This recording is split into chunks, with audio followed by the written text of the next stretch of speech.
السلام علیکم ورحمۃ اللہ وبرکاتہ۔ دوستان گرامی، امید کرتا ہوں آپ خیر و عافیت سے ہوں گے، اور اللہ تعالیٰ سے دعا ہے کہ اللہ تعالیٰ ہم سب پر اپنا خصوصی کرم فضل اور اپنی رحمت نازل فرمائے۔ گزشتہ دنوں ایک انتہائی خوبصورت اور انتہائی دلکش مناظرہ مفتی شمائل ندوی صاحب اور جاوید اختر صاحب کے درمیان طے پایا، اور اس مناظرے کو دیکھنے کے بعد میں نے یہ فیصلہ کیا کہ اس پہ کچھ سیر حاصل گفتگو کی جائے۔ دوستان گرامی، بظاہر دیکھنے میں جو پلڑا ہے وہ بالکل مفتی شمائل ندوی صاحب کے ہاں بھاری رہا، اور انہوں نے جس طریقے سے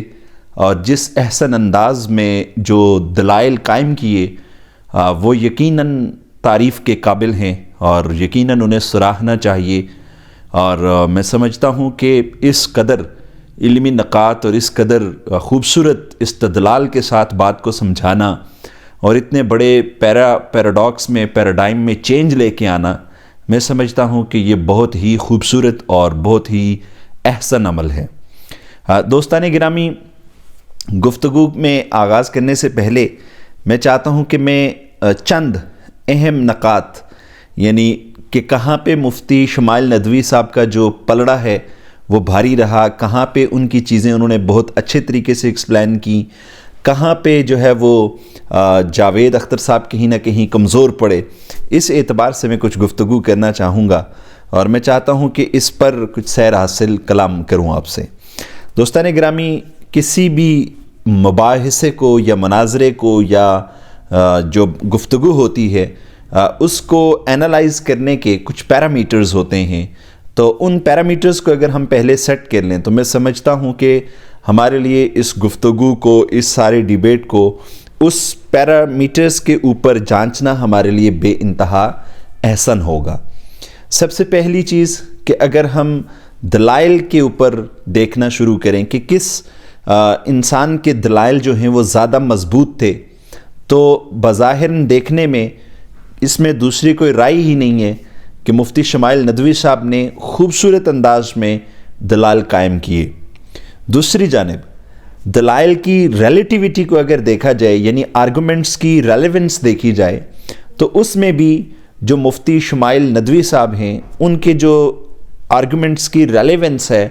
وہ انتہائی احسن انداز سے انہوں نے جو ہے وہ قائم کی۔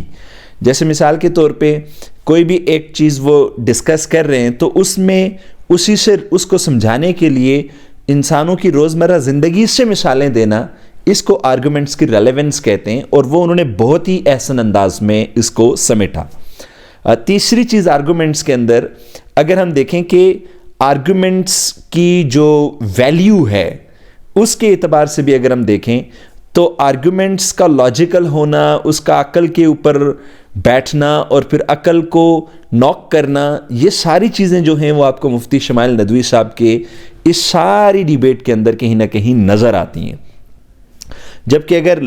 آرگومنٹس کے اس پیراڈاکس کو جاوید اختر صاحب کی طرف اگر منسوب کر کے دیکھیں تو وہاں پہ یہ ساری چیزوں کی کہیں نہ کہیں کوئی نہ کوئی کمی نظر آتی ہے۔ آرگومنٹس کی ریلیونس میں اگر ہم دیکھیں تو جاوید اختر صاحب کئی دفعہ مثالیں وہ مذہب کی دینا شروع کر دیتے ہیں، کہیں پہ وہ دنیا کی مثالیں دینا شروع کر دیتے ہیں، تو ان کی اپنی جو آرگومنٹس کی ریلیونس تھی وہ آپ کو کہیں پہ بھی نظر نہیں آ رہی تھی۔ اچھا، یہاں پہ تو ایک چیز کو ہم کنکلوڈ کر سکتے ہیں۔ دوسری جو اہم چیز میں سمجھتا ہوں کہ کوئی بھی مباحثہ ہو، کوئی بھی مناظرہ ہو، یا کوئی بھی گفتگو ہو رہی ہو یا ڈیبیٹ ہو رہی ہو دو پرٹیکولر انڈیویجولز کے بیچ میں، تو اس میں ایموشنز کو کنٹرول کرنا اور اپنے ایموشنز کو کنٹرول کر کے پھر کسی گفتگو کو کنکلوسیو ریمارکس کی طرف لے کے جانا، یہ بہت بڑی چیز ہوتی ہے۔ یہاں پہ اگر ہم دیکھیں تو آپ کو بظاہر جاوید اختر صاحب کہیں نہ کہیں اپنے ایموشنز پہ کنٹرول کھوتا ہوا نظر آ رہے ہوتے ہیں، جبکہ یہاں پہ مفتی شمائل صاحب کو اگر آپ دیکھیں تو انہوں نے متعدد کنفرنٹیشن کے باوجود اپنے چہرے کے اوپر ایک سمائل قائم رکھی، اور وہ گفتگو میں جو آنسر کر رہے تھے اس میں ان کی جو ایموشنل انٹیلیجنس تھی، جو ایموشنز کی کنٹرول تھا، جو ایموشنز کو یعنی ایک بہتر انداز میں انہوں نے پریڈکٹ کرنا تھا، انہوں نے بے انتہا خوش اسلوبی سے اور بے انتہا اعلیٰ طریقے سے اس کو سر انجام دیا۔ تیسرا پیرامیٹر، اگر ہم نالج کے اعتبار سے بات کریں تو ڈیفینیٹلی نالج کے اعتبار سے مفتی شمائل ندوی صاحب کا جو پلڑا تھا وہ پھر بھی بھاری رہا۔ اس کی وجہ یہ ہے کہ عام طور پر علماء کو یہ سمجھا جاتا ہے کہ شاید یہ جو ہے وہ کسی قسم کا کوئی انگلش کا جملہ، کوئی انگلش کا سینٹنس، کوئی انگلش کا ورڈ ان کے لیے پروناؤنس کرنا، ان کے لیے پڑھنا بڑا ہی مشکل ہوتا ہے۔ اور یہ بات سچ ہے کہ علماء کا کام عربک پڑھنا ہوتا ہے، علماء کا کام فارسی میں کوئی کلام پڑھنا ہے یا اردو میں کوئی لکھا ہوا فقہی مسئلہ جو ہے وہ سمجھانا ہے۔ عام آدمی کے ذہن میں یہی باتیں ہیں، لیکن جس خوبصورت انداز میں مفتی شمائل ندوی صاحب نے جو انگلش کی ٹرمنالوجیز تھیں اور خاص طور پر جو فلسفی کی ٹرمنالوجیز تھیں، جس خوبصورت انداز میں سمجھتا ہوں کہ مفتی شمائل ندوی صاحب نے اس دن بیٹھ کر اسلام کو سامنے رکھتے ہوئے وہ کانسیپٹ پریزنٹ کیے، تو میں سمجھتا ہوں کہ وہ انتہائی تعریف کے قابل ہیں۔ آپ دیکھیے کہ جاوید اختر صاحب جیسا بندہ جو کہ ہر دوسرے سٹیج کی زینت ہوتا ہے اور ہر میڈیا کا ایک انفلوئنسر بنا ہوئے ہیں اور اچھی خاصی پاپولیشن کو ریپرزینٹ کر رہے ہیں، اس جیسے انسان کو جب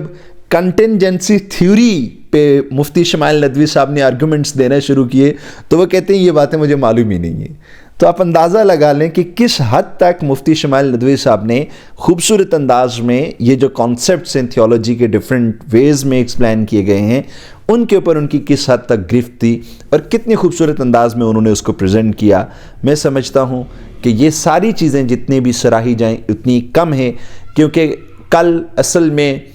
جو اسلام میں سمجھتا ہوں کہ ایک بہت ہی خوبصورت انداز میں اس کے جو نکات تھے، اس کے جو پوائنٹس تھے، جو اسلام کی خوبصورت طریقے سے اللہ کے ہونے کی ایک جو ہے وہ خوبصورت انداز میں ڈیبیٹ کو انہوں نے سمیٹا، میں سمجھتا ہوں کہ یہ قابل تعریف ہے، اور اللہ تعالیٰ مفتی صاحب کے مزید درجات بلند فرمائے اور ان کے علم اور